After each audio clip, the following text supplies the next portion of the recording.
Un triathlète est décédé mi-mai de la leptospirose, après s'être baigné dans un lac en Gironde, a dévoilé Sud-Ouest mercredi. La leptospirose, maladie des rats, touche environ 1 million de personnes dans le monde, principalement dans les pays du Sud. Comment la maladie bactérienne s'attrape et comment réagir? 20 minutes, a posé quelques questions aux responsables du centre de référence sur la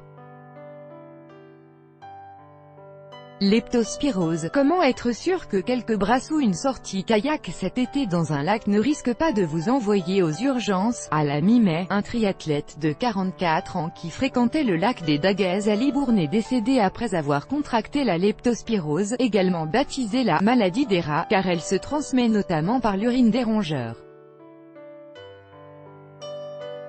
Gironde, des analyses réalisées dans un lac après un cas mortel de leptospirose. https://t.co/co/c1hqfxcat.twitter.com/prdw4dqlql 20 minutes, @20 minutes, mail 30/2018. Un décès qui a mis en lumière cette pathologie rare et méconnue.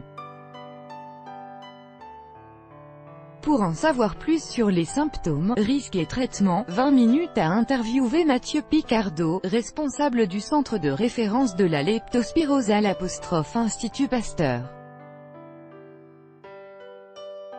Pourquoi surnomme-t-on la leptospirose la maladie des rats, alors que d'autres animaux peuvent transmettre cette maladie bactérienne?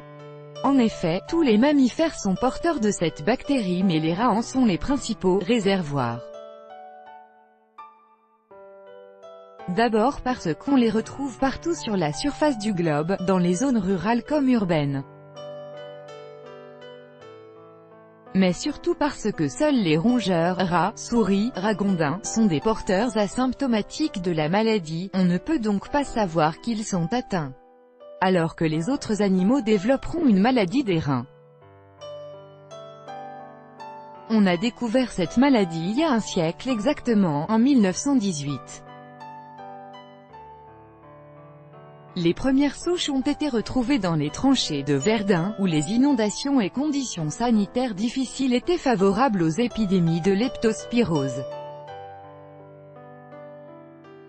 Est-elle rarement mortelle? En France métropolitaine, on ne compte que 600 cas par an et la plupart des patients guérissent vite. Mais on n'a pas les données épidémiologiques sur le nombre de décès en France. On connaît en revanche des données mondiales, 60 000 décès par an pour environ 1 million de cas. On peut donc dire qu'environ 10% des patients meurent de la leptospirose au niveau mondial, sachant que dans pays développés ce chiffre est moindre.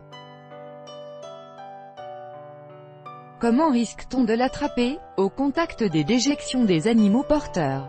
La principale voie de transmission, c'est la baignade en eau douce. Car les rats et ragondins vont uriner sur les berges ou dans l'eau, où la bactérie peut survivre quelques semaines. Normalement, elle ne traverse pas la peau saine, donc elle peut se transmettre par voie cutanée si on a une plaie, ou si on boit la tasse. Mais on ne sait pas aujourd'hui si les patients sont contaminés parce qu'ils sont plus vulnérables ou parce qu'il y a une grande concentration de bactéries dans ce plan d'eau. Quels sont les symptômes reconnaissables? C'est une grosse grippe qui arrive en plein été. La fièvre et les courbatures peuvent se manifester jusqu'à une semaine après la baignade. Le problème majeur, c'est le diagnostic tardif, car cette maladie est très méconnue. Et le patient ne va pas forcément penser à dire à son généraliste qu'il s'est baigné. Mais si la maladie est prise à temps, le problème est réglé avec des antibiotiques. D'autant qu'il n'y a pas de résistance connue aux antibiotiques. Si on attend, il existe un risque de complications, atteintes du foie et du rein, qui peuvent entraîner la mort. Est-ce qu'il y a des recommandations précises pour les baigneurs? On peut éventuellement mettre un pansement imperméable sur une plaie, pour éviter la contamination par voie cutanée. Il faudrait surtout sensibiliser sur cette maladie que personne ne connaît dans des lieux où il y a eu des cas de leptospirose. Pas la peine de généraliser à l'ensemble des cours d'eau de France. Rien ne sert de dramatiser, en revanche, cette maladie est plus courante dans les dom-toms. Pendant la saison des pluies, on constate des épidémies de leptospirose tous les ans, avec 10 à 50 fois plus de cas dans les dom-toms qu'en métropole. Car le climat joue un rôle, la pluie va lessiver les sols et toutes les urines sur les berges vont aller dans l'eau. Existe-t-il un vaccin? Oui, un vaccin a été développé dans les années 1980 pour les égouts routiers de la ville de Paris dans un premier temps. Il est actuellement commercialisé par une société pour les professionnels à risque, égoutiers, plongeurs professionnels, vétérinaires qui sont en contact très régulier avec les rongeurs. Si c'est pour se baigner une fois dans l'année, ce n'est pas nécessaire de se vacciner.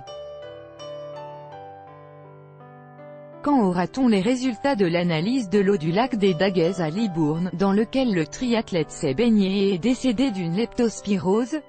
Sans doute la semaine prochaine. Mais quel que soit ce résultat, il restera difficile à interpréter. Pourra-t-on être sûr que cet homme a été contaminé dans ce lac? Cette bactérie responsable de la leptospirose est très fréquente en eau douce.